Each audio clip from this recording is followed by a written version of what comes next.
What's good, YouTube? This your man Spill Dog. I had made a video, but then I deleted it.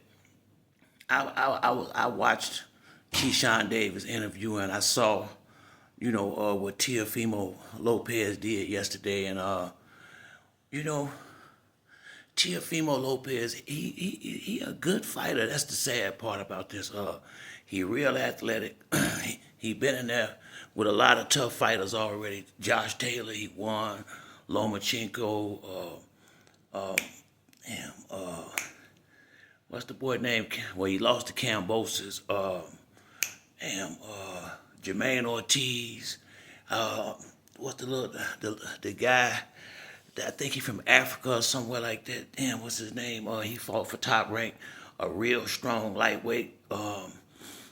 He was right the fight right before he fought Lomachenko, but he was a good fighter. I mean, Teofimo Lopez has been in the ring with some good fighters, and he only came up short once.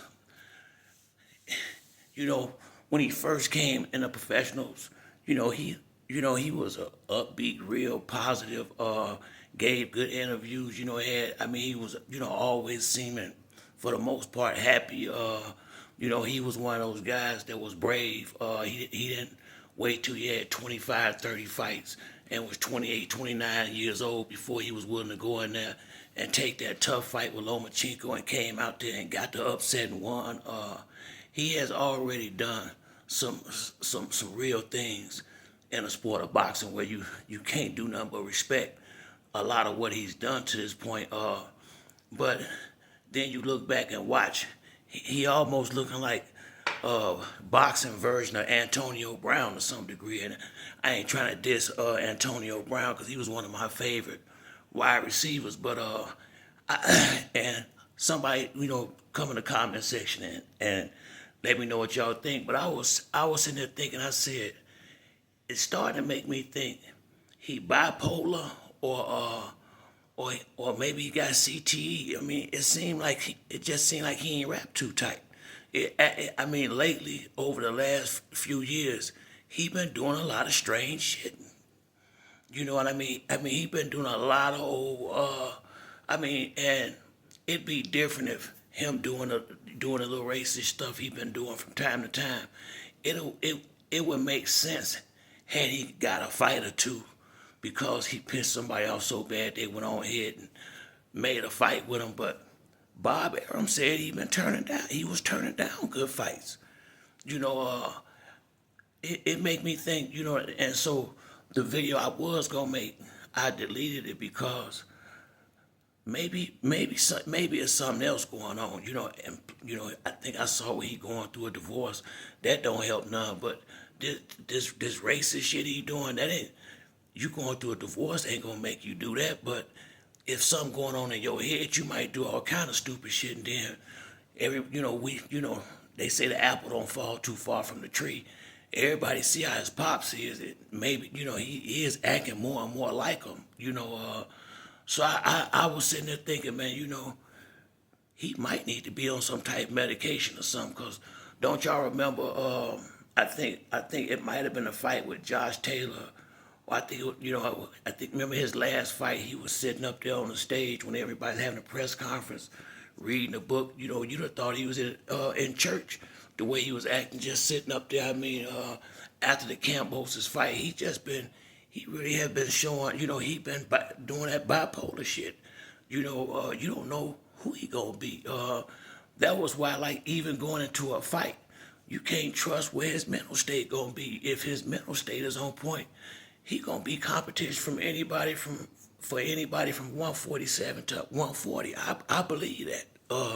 Now I think I'm not saying he'll beat everybody, but I think he can compete with most of them guys from 147 to 140. I really do. I think he'll beat a lot of them if his head is right. And I'm glad Keyshawn Davis didn't get roped into it too far. He addressed it, but he didn't. Don't nobody need to be going back and forth with that kind of shit out here. That shit ignorant, and it just really ain't no place for that in the sport. It's bad for business. The promoters, ain't nobody gonna be attaching their name to that racist shit. It's just not a good look. especially in a professional, high visibility sport. On them big fights, you can't have that shit going on if you're a big promoter and you trying to sign people from all nationalities.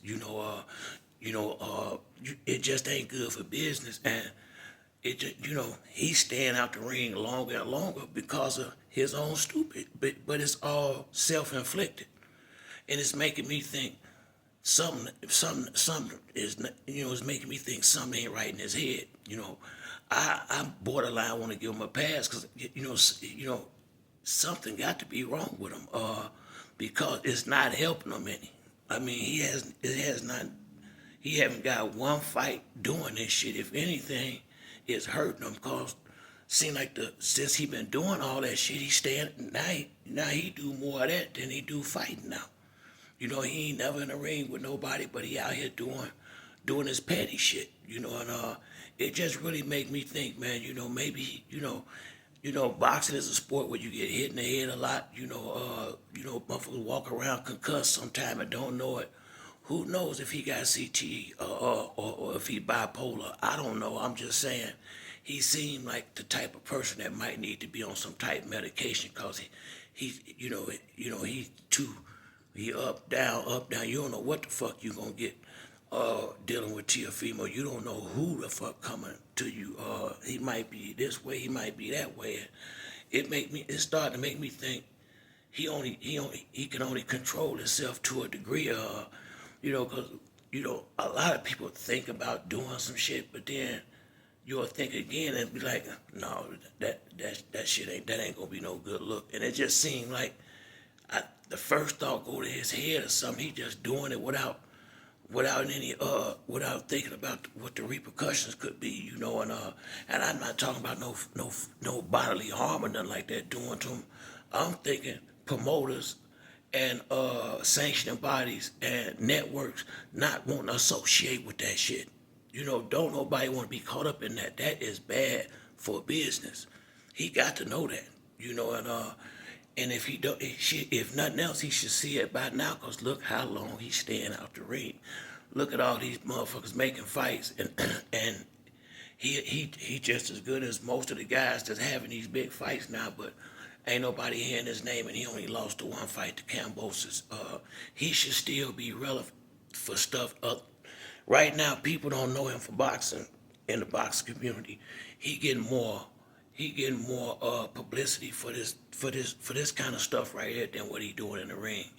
And I don't think that's good for anybody's career if you trying to, if this what you do for a living. So like I say, man, I don't know anybody personally that ever had that CTE thing, but I do know some bipolar people, and when they not taking their medication, they can be, they might say or do anything, and he just got them tendencies, if you ask me. Let me know what y'all think. Leave a message in the comment section. That's it for me on this video. If you like the video, hit the like and subscribe. To the next time, it's your boy Spill Dog. I'm out.